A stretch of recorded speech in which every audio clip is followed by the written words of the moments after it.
This was Venezuelan President Nicolás Maduro at a rally this weekend, leading supporters as they sang John Lennon's peace anthem, Imagine.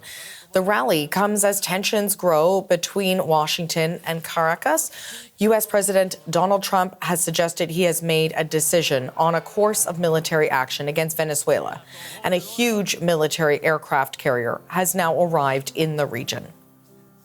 For the latest on the situation in Venezuela, we are joined by journalist Cody Weddle in Bogota, Colombia.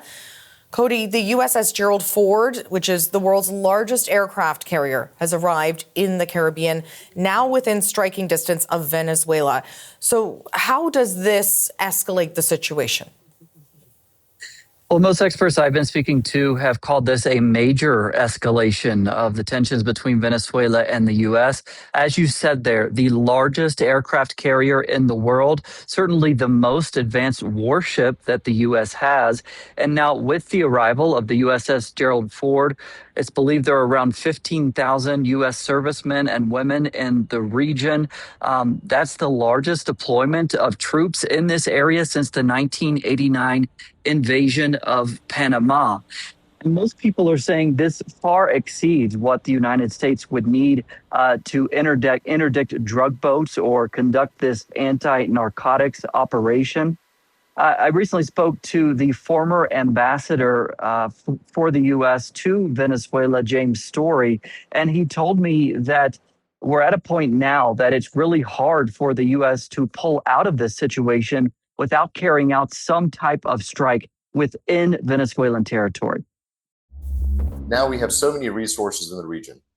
There's so much focus on the region. Were we not to take action, I think it would undermine the president internationally and undermine the president domestically. I think that ideally somebody close to Maduro will show him the door.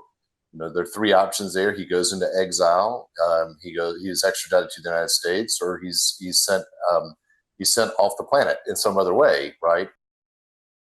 So, Cody, what is the reaction then to this in Venezuela, and how is the Maduro government reacting to all of this? Well, it's really hard to know how Venezuelans on the ground in Venezuela feel about this U.S. buildup of force in the Caribbean. The Venezuelan government has been very clear. It will not tolerate any support of a potential U.S. invasion in its territory.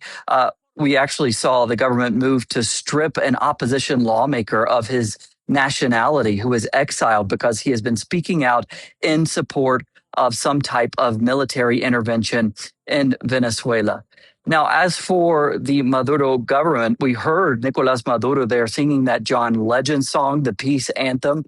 He has continually said he wants peace, he wants dialogue, but simultaneously he has been selling this idea that it would not be so easy for the United States. Ousting him would not be easy.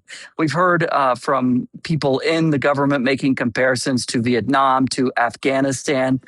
So clearly trying to sell this idea to the Trump administration that this would not be a quick operation. And I think the goal there is to dissuade Trump from taking any action at all.